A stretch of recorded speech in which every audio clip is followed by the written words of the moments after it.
It has been over 50 years, but the pictures are just as shocking as they were back then.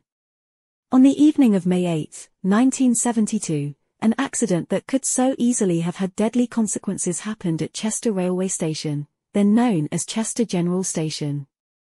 It happened when the 1931 freight train from Ellesmere Port to Mould Junction, which was carrying a large quantity of kerosene, petrol and gas oil, had a brake failure just before 9 p.m.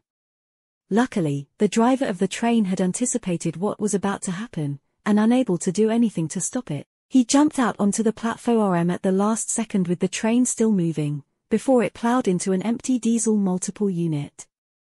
The impact destroyed the first coach and caused the station restaurant to completely collapse.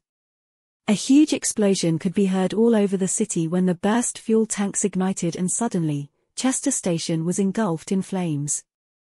It was nothing short of a miracle that there were few people around at the time, although some trapped restaurant staff had to be rescued, along with a postal worker and several passengers on a nearby stationary train before the flames reached them, and this was perhaps only because the fire brigade were based so nearby. Experts said later that the blaze could have been catastrophic if it hadn't been brought under control so quickly. Nevertheless, it still was not fully extinguished until the early hours of the next day. According to reports, an investigation later found that the guard had forgotten to connect the vacuum brake pipes, and the driver had also failed to carry out a brake test before departure.